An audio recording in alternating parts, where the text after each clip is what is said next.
Hello everyone. Myself Dr. Guneetur, Assistant Professor from GHG Khalsa College of Education, Guru Sir Sudhar. Dear friends, today I'll be discussing one of the very important topic of science, that is food, its sources and components.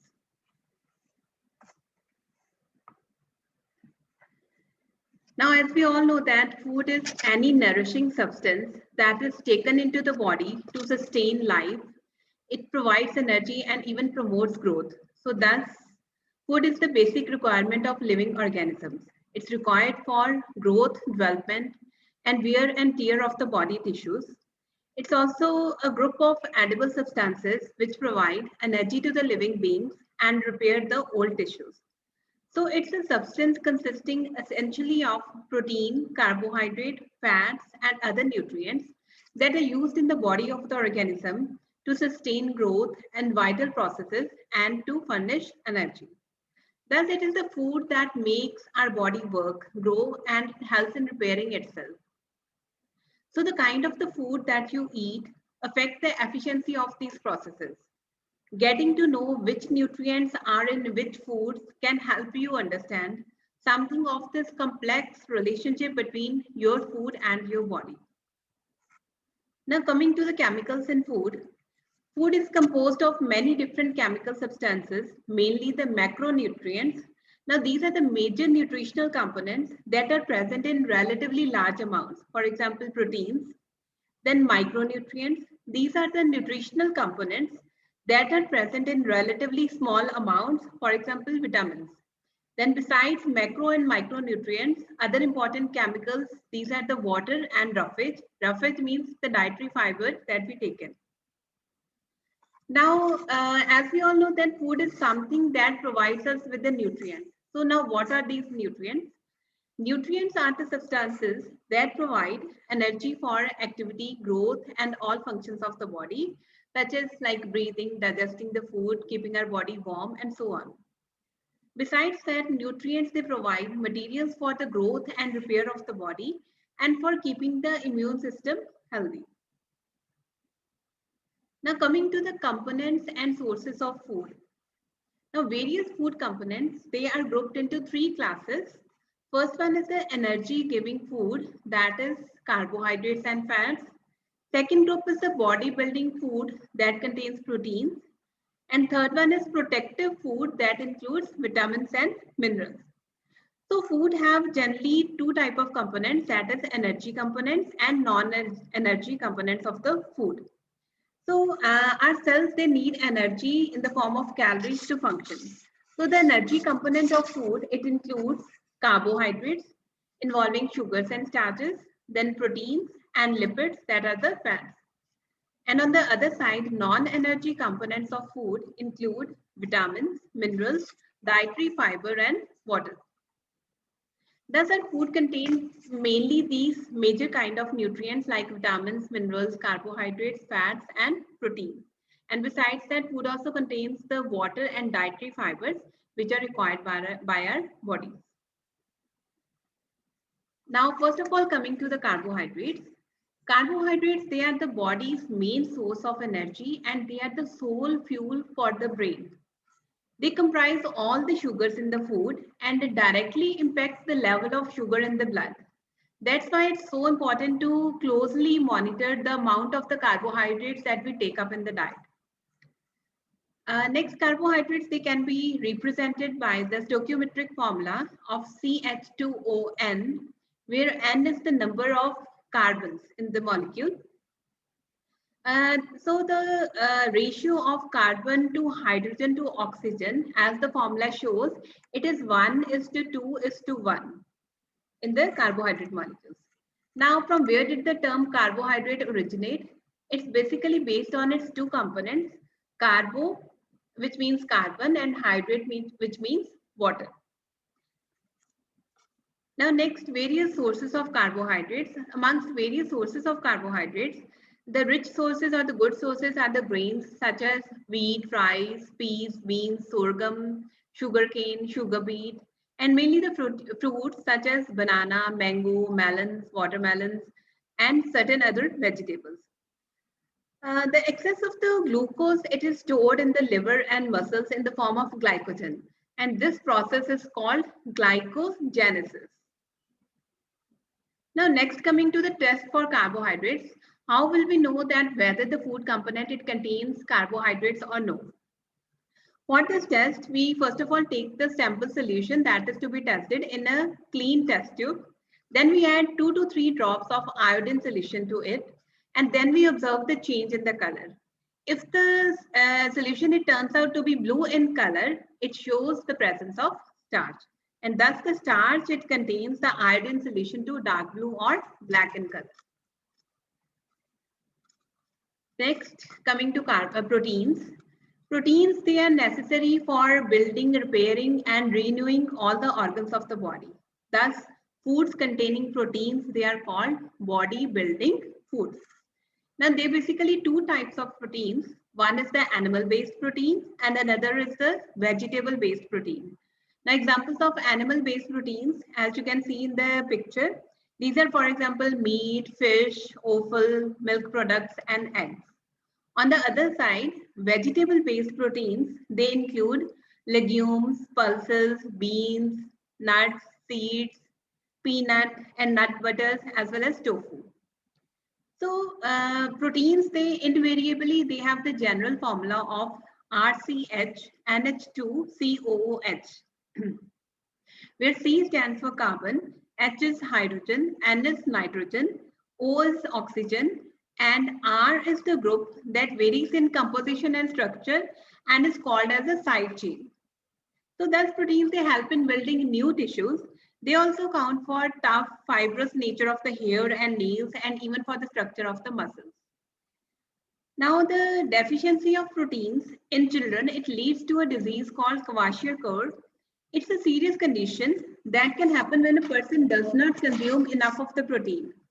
So severe protein deficiency can lead to fluid retention, which makes the stomach of the patient look bloated. Apart from that, deficiency of both protein and the carbohydrates simultaneously in children causes marasmus. Its symptoms, it includes dizziness, weight loss, dehydration, stunted growth, shrinkage of the stomach, lack of energy, dry skin, brittle hair, underweight or loss of muscle mass, and subcutaneous fat.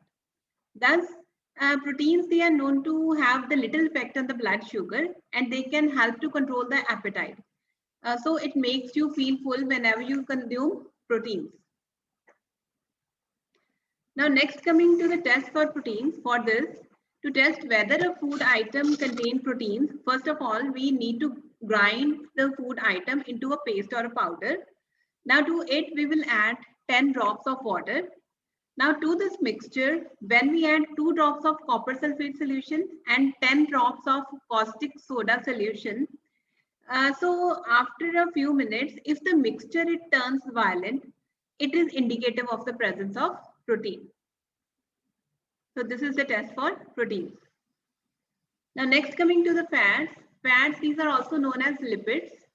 They play an important role in the transport of certain vitamins and provide the body with certain fatty acids. So they are also the energy giving foods, but in comparison to the carbohydrates, fats, they are known to provide us with more of energy. So combinedly, fats and carbohydrates, since they are providing energy to the body, they are referred to as energy giving food. And also the fats, they help the body organs to grow and protect them from injury and prevents the loss of heat from the body surface. Now the lipase enzyme, I again repeat, lipase enzyme, they break down the fat into fatty acids and glycerol. Now the digestion of the fat in the small intestine, it is helped by bile that is made in the liver. So this bile, it breaks down the fat into the small droplets that are easier for the lipase enzyme to work on. Now this is how the breakdown of the fats it occurs. Now in the previous picture, even you can see the sources of the fats. For example, the plant sources, they include groundnut oil, soybean oil, mustard oil, and from the animals, the various sources of the fats, these are like the fish, meat, cream, butter, and ghee. Next, coming to the test for the fats. Now, to test whether the given food component it contains fat, we need to take a small quantity of the food item. Then we wrap a piece of paper around it and we proceed to crush it. Now, after removing the paper, we allow it to dry. Now, if you see a film of an oily patch on the paper, when holding it against the light, then it is a proof that the food contains fats. Thus, we can say that fatty substances, they leave greasy and transparent spot on the paper. This is the test for fats. Next, coming to vitamins. Now, vitamins, they are the protective foods as they protect our body from various diseases and keep us healthy. Now, the daily requirement of the vitamin and minerals, it is very low, but it is really essential for the body. Generally, the body's need of vitamins and minerals is satisfied by the balanced diet that includes a variety of foods from each food group. No single food contains all the essential vitamins and minerals in the sufficient amount. So that is why it is vital to eat different foods each day so that we can meet the dietary requirement of vitamins and minerals in the body. The vitamins, they are usually of the two types. One is the fat soluble vitamins and other are the water soluble vitamins. Now the fat soluble vitamins, these are soluble in fat and they are absorbed along with fats in the diet and are stored in the body's fatty tissue and in the liver. So they are absorbed by the fat globules that travel through the small intestine and generally into the blood circulation within the body. So unlike the water soluble vitamins, the fat soluble vitamins, they are stored in the body when they are not in use. Now examples of water soluble vitamins are vitamin A, D, E and K. Now next, coming to the water soluble vitamins, as the name indicates, these are those vitamins that are dissolved in water and are absorbed into the tissues for immediate use. So because they are not stored in the body, they need to be replenished regularly in the diet. So any excess of the water soluble vitamins, if taken into the body, it generally gets excreted in the urine and it really accumulates to the toxic levels. This is, for example, vitamin B and C. If taken in excess, they generally get excreted through the urine. Now, this is a table depicting the various vitamins, their sources, functions, and the deficiency diseases. Now, coming to vitamin A, now these are the various sources, and the main function of vitamin A is to help maintain the bone, skin, tissue, and teeth in the body. And its deficiency generally leads to color blindness and night blindness. Night blindness means that there is poor visibility at night. Then coming to vitamin B1, that is thiamine, it enables the cells to turn carbohydrates into energy, and its deficiency leads to a beriberi disease that involves loss of appetite and loss of weight. Then vitamin B2, it is riboflavin, and its sources includes almonds, asparagus, banana, green beans, wheat bran, dried spices, and so on. And its main function is to maintain the growth of the body and RBCs, that is the red blood cells. And its deficiency leads to a disease called cheilosis, which involves breaking of the lips. Then coming to vitamin B12, it helps in the maintenance of central nervous system and RBCs, and cobalt is considered to be a constituent of vitamin B12. Its deficiency, it leads to pale skin, lack of RBC, which involves less stamina and less of appetite.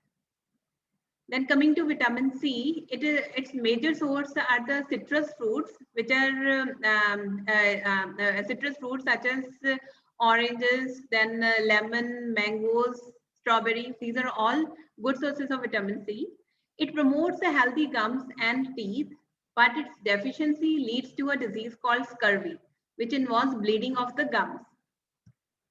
Then coming to vitamin D, its major source is sunshine, and it's necessary for the healthy development of bones and teeth. Its deficiency, it leads to rickets in children and osteomalacia in adults, which involves weakening and softening of the bones. The next, vitamin E.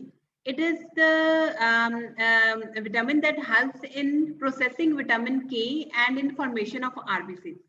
and its deficiency, it leads to muscle weakness and transmission problems in the nerve impulses. Then coming to vitamin K, it's essential for blood coagulation. It's one of the very important component for coagulation of the blood. And if its deficiency occurs, then it would lead to excessive bleeding from the wound. Now next, coming to the minerals. Minerals, they are used in the body to perform various functions like building the strong bones, maintaining the heartbeat, in making the hormones, and so on. Now these are some of the minerals that I'll be discussing along with their sources, functions, and the deficiency diseases. First of all is the calcium. Its major source is the dairy products, then salmon, cabbage, tofu, broccoli, and so on. Its major function is for efficient functioning of the nervous system and for maintenance of the healthy bones. So its deficiency, it would lead to weak bones, that is lower than the normal bone density, and even to the stunted growth. And coming to the phosphorus, it's essential for the maintenance of the acid-base balance in the body, that is very vital for the functioning of the body.